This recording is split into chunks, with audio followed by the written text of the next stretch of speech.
Hi. Remember me? Friendly neighborhood reviewer, pain in the ass, cover killer nation, ring a bell? I'm back. Back to talk about Pale Emperor by Marilyn Manson. Is that what coaxed me to come back? No. In fact, there was no coaxing required. If you had seen the Why Are There No Reviews video, you'll understand it's a little bit more of a technical issue that has actually provoked this.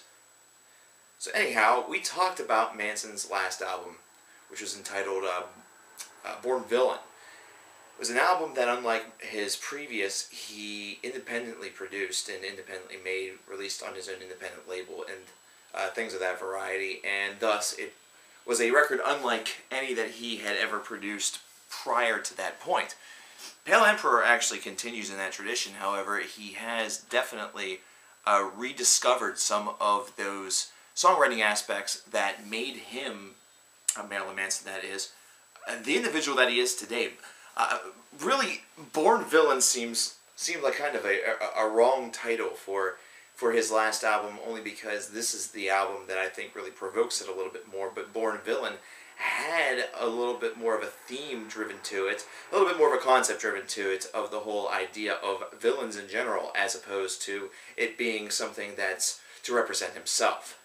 Pale Emperor, on the other hand, really does have a lot of different characteristics to it that certainly showcase Manson's ability to still write the way in which he was able to write whenever he was really on top of the world in the latter portion of the 1990s, but also add some new tricks, some new dynamics to it, including one critical one, and that being the blues. Now you're saying, the blues in a Manson album, that sounds impossible. And, well, for the large part, you would probably be right, except for the fact that he's definitely doing a little bit of a different style of singing, a little bit of a different style of writing. This is something where it's incorporated more subtly. It's something that's incorporated more so in the way in which the songs are structured. There's definitely a little bit of a prevalence there to go along with his industrial metal, to go along with his alternative metal, to go along with just what he is, which is the self-proclaimed king of fuck, which... whatever. I'm not even sure what the hell that's supposed to mean. The king of fuck, the king of fornication under the consent of the king. So he is the king of the man who has been consented by the king to fornicate. Okay. So let's move past that strange allegory, or whatever you wish to call it, and speak about the music itself. The music itself, first of all, comparative to Born Villain, has a runtime that is a little bit shorter, in fact, by about the tone of 12 minutes. So this is an album that has a little bit more to offer in a shorter period of time. So Manson is able to really deliver his message with a nice pacing to it, with something that is able to very, very differently, but at the same time also get the job done and really diversify and densify the sound and really add a splash of color to it.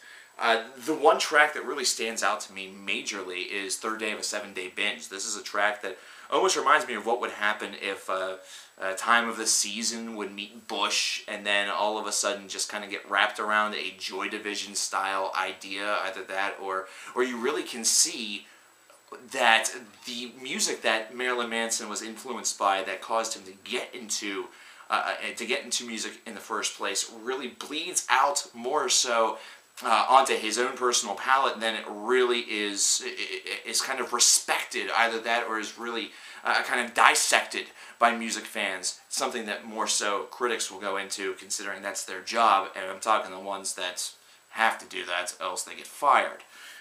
This is a song that really is instantly very, very hooky. It's very difficult to get this little earworm out of your head, and it's not an earworm in the traditional sense where it has a catchy element to it, it has a grand hook, something that's insanely simple and insanely addicting. This is instead a song that really uses its subtlety in order to really manifest this earworm idea to it.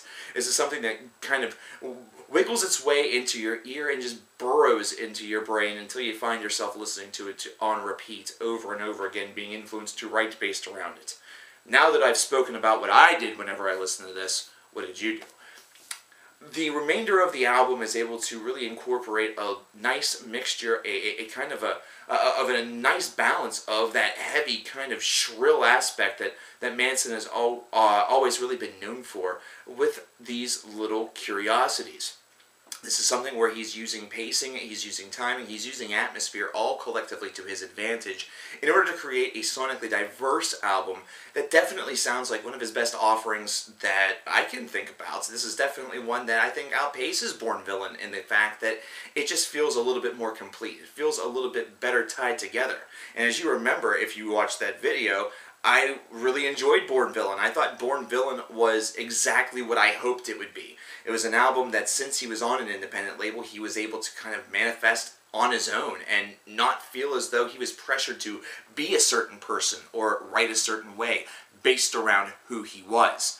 And that's certainly an aspect that helped him and caused him to really flourish in the songwriting department and really tackle a theme that really is something that we experience every day through film, through the media, through news, through the stories that we read, and really present it with a sonic resemblance as opposed to one that's on text or on screen. With Pale Emperor, he's instead able to really showcase his diversity as a writer and add more to it and just continue to evolve as a personal writer and as a personal musician, something that you always hope happens. One of the critical flaws of mass, large labels is that once something sticks and once something does well, they want that success to be repeated at least to its highest degree. It's something where if you sell 2 million records, they hope that you sell more the next time around, and as we've definitely experienced, that's seldom the case. Instead, now Manson is able to craft music that he wishes to craft. He doesn't have that strain, and he's instead of kind of just going off on his own tangential, Graceland, he's instead going back to basics. He's instead returning to the things that makes him the musician that he is. Only adding dynamism to it, only adding more character to it, only adding a very personal touch to it. It's something where you don't feel like the man is speaking through others, through beings that he created, through characters that he manifested. Instead, the man is speaking as himself. And it's a great, great position. Pale Emperor, I almost said Born Villain, Pale Emperor definitely is an album I recommend. It's one that I feel is going to appease a lot of traditional Manson fans, and for those of you who have been long-standing fans that perhaps missed Born Villain, this is definitely one to pick up to kind of refresh yourself into what Marilyn Manson has always been about, and definitely enjoy the ride, definitely enjoy the diversity that's really painted within. It's really one that showcases that he has so many different sides to his musical self, ones that perhaps were not allowed to bleed through as much as he wanted.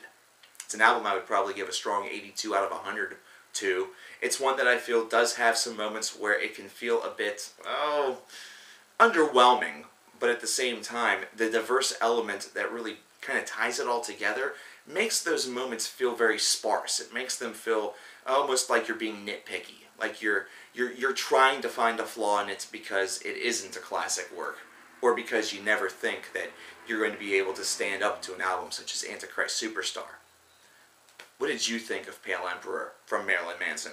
Let me know in the comments below, and let me know what you hope will be reviewed in the future. Cover Killer Nation says, or I'm saying, says, did you miss me? Did you really, darling? Did you miss me? Well, I'm back, baby. I'm back to stay.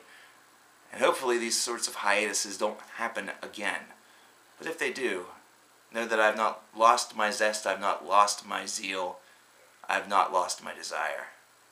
My desire is always you.